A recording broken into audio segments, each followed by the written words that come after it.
Halting Problem answers the part of Hilbert's Entscheidungsproblem, which was the trend at the start of the 1900s to want to find a system of mathematics which was complete, consistent, and decidable. Specifically, the decidable part. Can we have a system which determines the truth or falsity of any valid statement? Turing's halting problem answers this by contradiction. I'll build this up slowly, and it takes a few goes to really appreciate.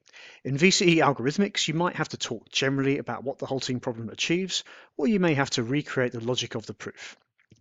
If it is possible to have a decidable system, then we should be able to design an algorithm which will determine, for any other algorithm, whether or not it will halt on a particular input.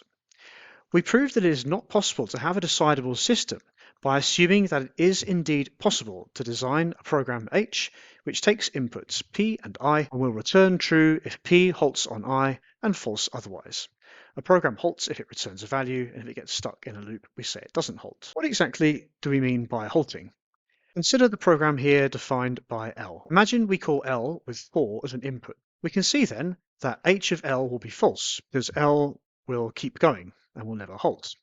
However, if we use -1, we can see that L will halt, and so H of L, -1 is true. Note, in this way of doing things, a program only has one input.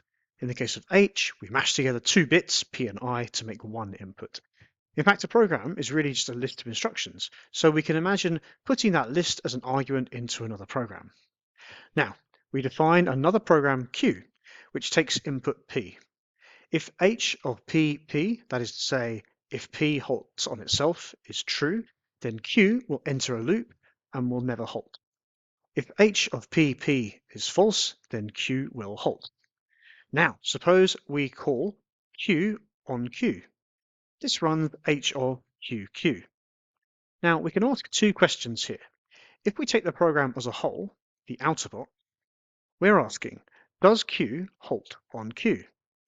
As part of this function, we call H of QQ, which asks, does Q halt on Q? That is to say, they're asking exactly the same question. If H of QQ is true, that means Q halts when it runs on itself. That is to say, Q of Q halts. However, because H of QQ returns true, then the copy of QQ on the outside loops forever, which means Q of Q does not halt. We have a contradiction.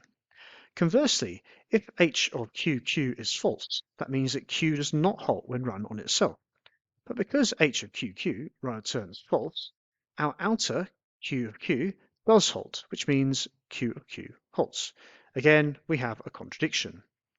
This contradiction must stem from our initial assumption that there exists some program H which can determine whether or not program P halts on input I for all possible P's and I's.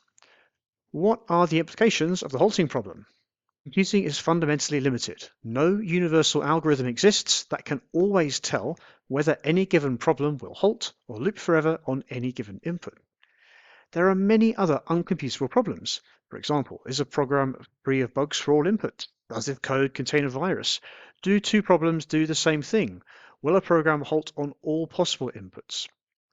In concrete terms, we cannot write a perfect debugger. Humans will always be needed for formal verification of programs. Rice's theorem states that anything interesting is undecidable.